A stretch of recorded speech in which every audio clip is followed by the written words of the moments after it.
Good day, everyone. I am Francis Louise Godin Froilan, and today we will delve deeper into the world of language testing, specifically about validity and classroom assessment.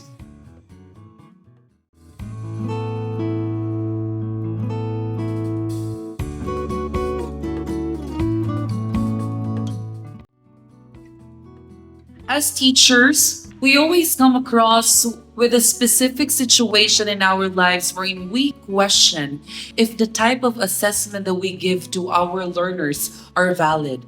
Or is it really the appropriate assessment to measure what is intended to measure? It is very crucial for us teachers as frontliners and linebackers of education to give the best and appropriate assessment to our learners for them to achieve the genuine language skill and proficiency. In this lesson, we have our goals to attain. First, define what is validity and classroom assessment. Second, identify the different types of validity in language testing. As teachers, do you validate your assessment? Or you just give an assessment that you want without validating its appropriateness? When we say validity in language testing, it refers to the extent to which a test accurately measures what is intended to measure. It is one of the most important criteria in evaluating the quality of a language test. A test is considered valid if the inferences and conclusions drawn from its results are appropriate and well supported. It means that we cannot just give any assessment that we want to our students. It needs a careful and thorough consideration, and we need to follow a certain criterion in giving assessments. In the early days of validity investigation, validity was broken down into three types that were typically seen as distinct. Each type of validity was related to the kind of evidence that would count towards demonstrating that a test was valid. Cronbach and Mell of 1995 describe these as 1. Criterion-oriented validity, 2. Content validity, 3. Construct validity. Criterion-oriented validity. This refers to the test's ability to predict or correlate with other measures or criteria that are related to the construct being tested. A school is using a language proficiency test to assess students' English speaking abilities. The school also wants to predict how well these students will perform in an English speaking course the following semester. To establish criterion-related validity, the school compares the results of Test A, which is the language proficiency test, with the students' final grades in the English speaking course, which serves as a real-world criterion. If Test A scores are strongly correlated with the student's performance in the English speaking course, for example, students who score high on a Test A also tend to get high grades in the course. This indicates that Test A has good predictive validity. In this case, Test A predicts that the student's ability to succeed in the future English speaking course, demonstrating predictive validity. Alternatively, if Test A was compared to another test that measures the same skills and both tests yielded the same result, it would show concurrent validity. This type of validity ensures that the test is meaningful and relevant as it is linked to real-world outcomes and measures what matter. Predictive validity means how well the test predicts future performances or outcomes. For example, how well a language proficiency test predicts future success in the language related job or academic setting. A university uses a standardized English proficiency test or Test X as part of its admission process for international students applying to an undergraduate program. The university wants to predict how well these students will perform in their English writing courses during their first year of study. Test X is designed to measure overall English language proficiency, including grammar, vocabulary, and writing skills. After students are admitted based on their Test X scores, the university tracks their performance in an English writing course over the course of their first semester. Several months later, the university analyzes the results. Students who scored high on Test X tend to earn higher grades in their English writing courses. Students who scored low on Test X generally struggle in the course, earning lower grades. This shows that Test X has predictive validity because it effectively predicts students' performance in their English writing course. The test scores provided an accurate indication of how well students would be able to handle writing tasks in an academic setting even before they took the course. In this scenario, the test is valuable not only for assessing students' current language ability, but also predicting the future academic success in specific areas. In this case, in writing. Concurrent validity means how well the test results align with the other tests or measures that assesses the same or similar constructs at the same time. A language school offers a placement test or Test Y to assess students' English proficiency for appropriate class placement. The school wants to ensure that Test Y accurately measures students' current English proficiency by comparing it to another well-established test, the IELTS or International English Language Testing System, which is widely recognized and accepted. Test Y is a new internal test designed to assess skills such as reading, comprehension, writing, and speaking. The school administers both Test Y and the IELTS to a group of students at the same time. After administering both tests, the school compares the students' Test Y scores with their IELTS scores. Students with high scores on Test Y tend to also score high on the IELTS, indicating that Test Y is measuring the same proficiency level as the IELTS. Students with low scores on Test Y also score low on the IELTS, showing a similar trend. This demonstrates concurrent validity because Test Y is strongly correlated with the IELTS, a well-established measure of English proficiency, and both tests assess the same construct, which is English proficiency, at the same time. The results of Test Y are in line with the results from IELTS, confirming that Test Y provides a valid measurement of current language skills. In this case, Test Y has concurrent validity because it shows similar outcomes to an already accepted and validated test in English proficiency, confirming that it accurately reflects students' current language abilities. Content validity. This refers to the extent to which the test represents the full range of content or skills that it aims to measure. For example, a test of English grammar should cover all relevant areas of grammar, not just a few isolated topics. A high school teacher is designing a final exam for an English literature course.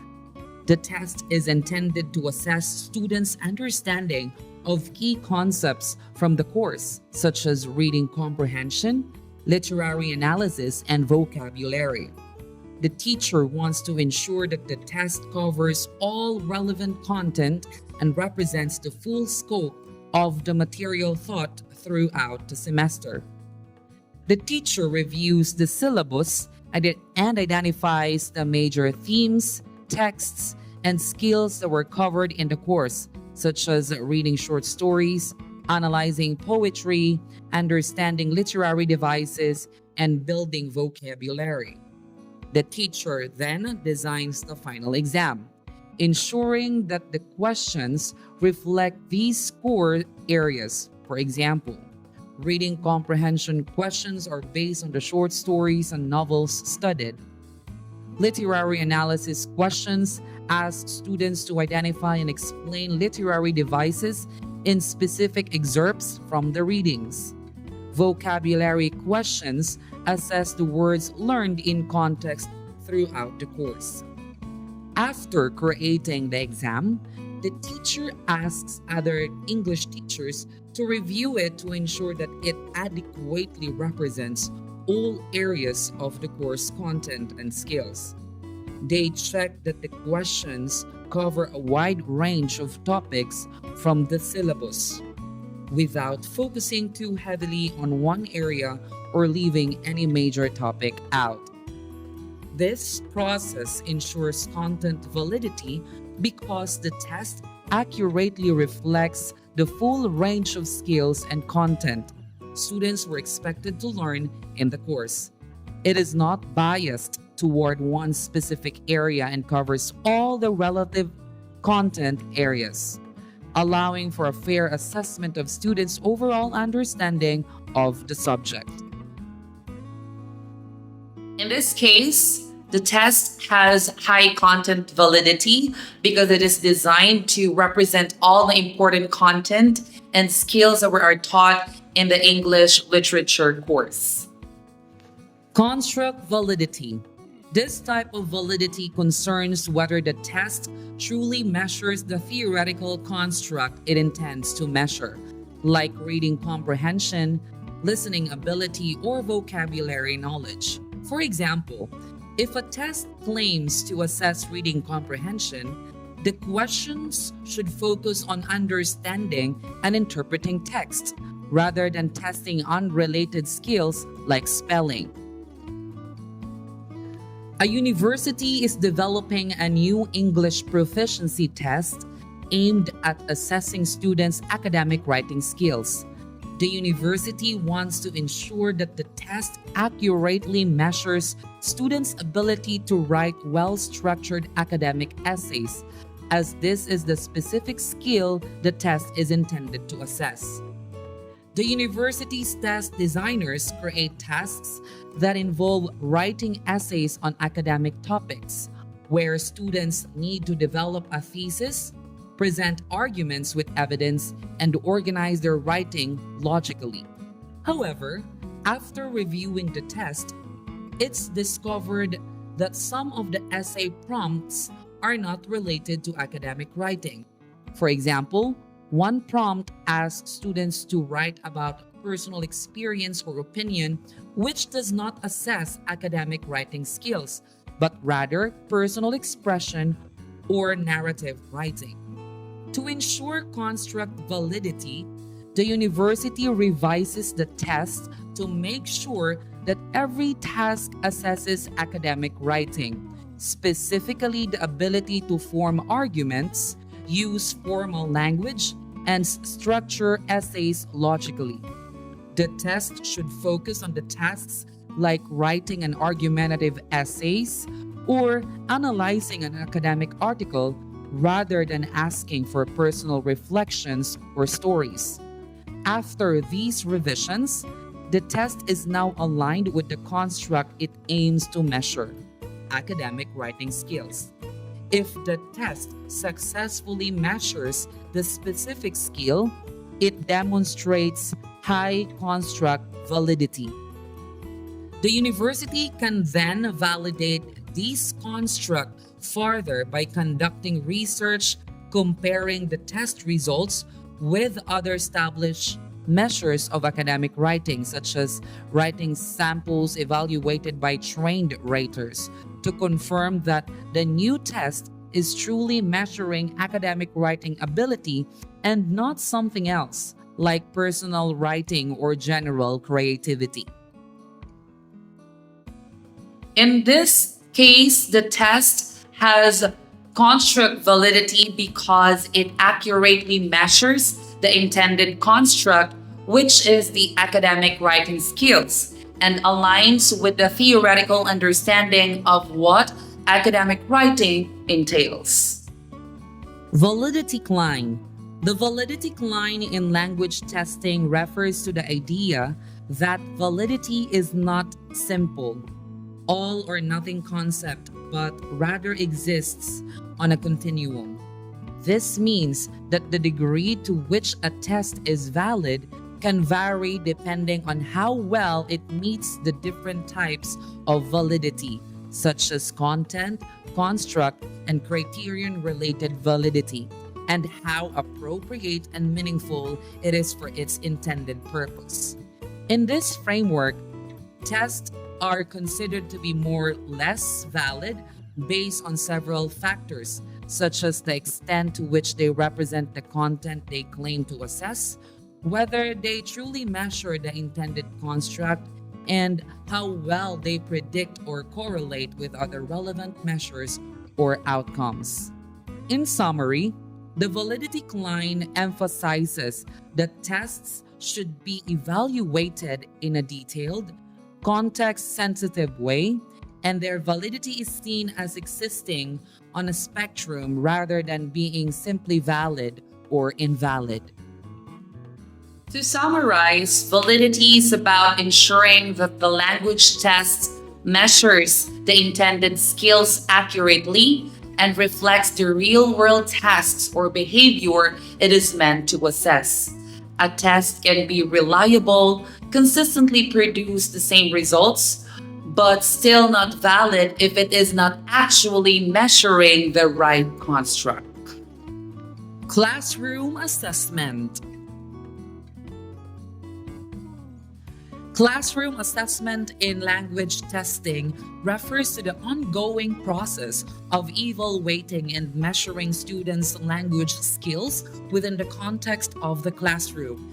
It encompasses the use of various tools, methods, and techniques to assess how well students are learning the language and to what extent they have developed proficiency in different language skills, such as speaking, writing, reading, and listening. Classroom assessment is an integral part of the teaching and learning process, helping instructors make decisions about teaching strategies, student progress, and the need for an intervention or improvement. Key components of classroom assessment in language testing. Number 1, formative assessment. The purpose of formative assessment is to monitor students' learning progress and provide feedback during the course, with the goal of improving learning outcomes. Examples of formative assessments are quizzes, assignments, projects, classroom discussions, group activities, and drafts of writing tasks. The role of formative assessment is to help identify areas where students are struggling and allow teachers to adjust instruction to address these issues before a final evaluation. Number 2, summative assessment. The purpose of summative assessment is to evaluate students' language proficiency at the end of a learning period. For example, at the end of a unit, semester, or course. Example of summative assessments are final exams, end-of-term projects, or large-scale written or oral tests. The role of summative assessment are used to make final judgments about students' language abilities, often determining grades or whether students are ready to progress to the next level. Number 3, diagnostic assessment. The purpose of diagnostic assessment is to identify students' strengths and weaknesses before instruction begins, helping to tailor teaching to meet their needs. Example of diagnostic assessment is pre-tests or initial skill assessments. The role of diagnostic assessment is to provide information about areas where students might need extra support or practice, helping teachers design more effective lesson plans. Number 4, dynamic assessment. The purpose of dynamic assessment is to assess not only students' current language proficiency, but also their potential for learning and development. It focuses on growth rather than just the end result. Examples of dynamic assessment are teacher-student conferences, collaborative tasks, or peer assessments. The role of dynamic assessment is to emphasize the learning process and can include activities like discussions, role plays, or tasks that encourage feedback and reflection on progress. Number 5, alternative or authentic assessment.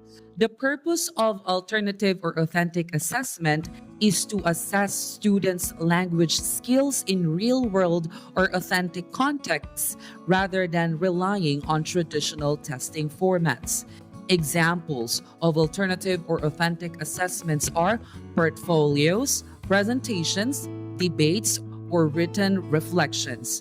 The role of alternative or authentic assessment is to provide a more holistic view of students' ability to use language in practical situations, focusing on real-life application rather than theoretical knowledge. Key purposes of classroom assessment in language testing.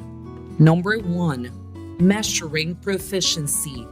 Language assessments help determine how well students can use the language in different contexts, including their ability to produce and comprehend written and spoken language. Number 2, providing feedback. Assessments give students valuable feedback on their performance, highlighting areas of strength and suggesting areas for improvement. This feedback is crucial for helping students refine their language skills. Number 3, informing instruction.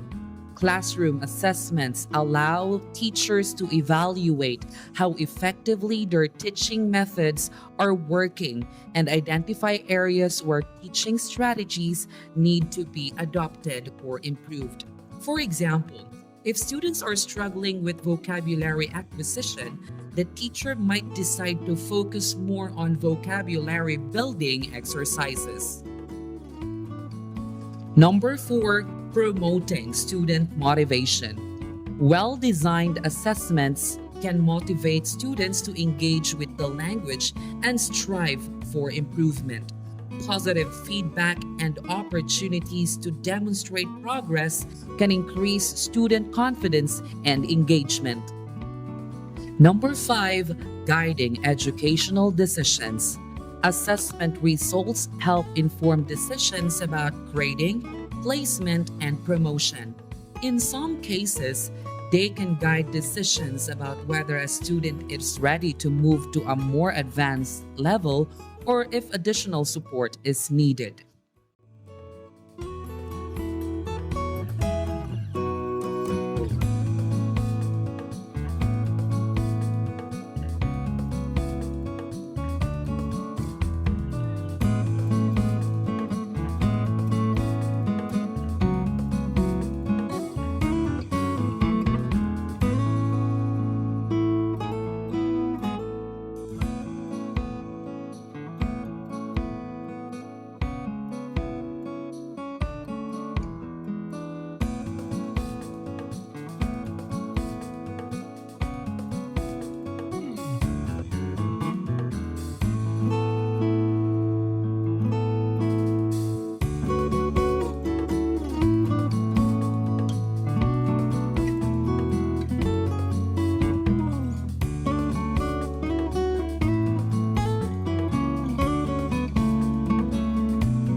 Role of the assessor. The role of the assessor in classroom assessment is crucial because assessors, typically teachers, are responsible for evaluating students' language proficiency, providing feedback, and ensuring that the assessment process is fair, accurate, and aligned with the learning objectives. The assessor's role encompasses several key responsibilities and involves both formative and summative assessment practices. The key roles of assessor in classroom assessment. 1. Designing valid and reliable assessments. 2. Providing fair and objective evaluation. 3. Facilitating formative assessment. 4. Providing constructive feedback. 5. Monitoring and supporting student progress. 6. Using a variety of assessment methods. 7. Encouraging self-assessment and peer assessment. 8. Ensuring alignment with learning objectives. 9. Maintaining clear communication with students. And 10. Ensuring ethical and inclusive practices. The role of the assessor in classroom assessment involves much more than just grading tests. It requires a thoughtful approach to designing valid and reliable assessments, providing clear and constructive feedback, ensuring fairness, and supporting students' growth. The assessor must consider various types of assessment, encourage self-reflection, and align evaluations with the learning objectives, all while promoting a positive and inclusive learning environment. By doing so, the assessor plays a crucial part in helping students develop their language skills and achieve their learning goals.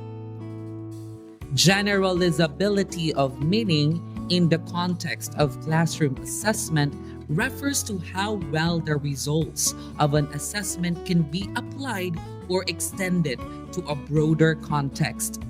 It involves determining whether the conclusions drawn from the assessment can be generalized to the student's overall abilities, future performance, or to another similar contexts.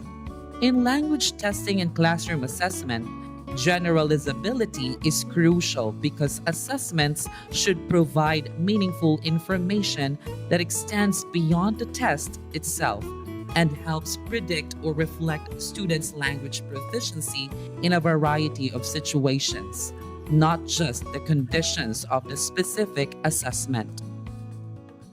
In the classroom, the context of learning is important. And that context requires that the learning experience is integrated and relevant to the needs of the learners. For external language tests, the context is potentially a source of invalidity. And the requirement to maximize information usually means that the task and the items should be independent.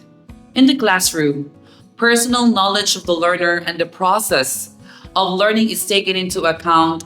That assessment informs future learning. While in large-scale testing, the learner is a distant, anonymous entity about whom we need to collect as much evidence as possible in a very short period of time. It is not surprising that some teachers feel that language testing and the language of language testing is alien in their classroom practice. We have also seen that in some cases, the mismatch between external large-scale testing and classroom assessment has taken on a political dimension as well. This shows that consequential validity is developed by Messick of 1989 is applicable in a wide range of situations and contexts. The useful of assessment, the validity of interpretation of evidence is meaningful only if it results in improved learning.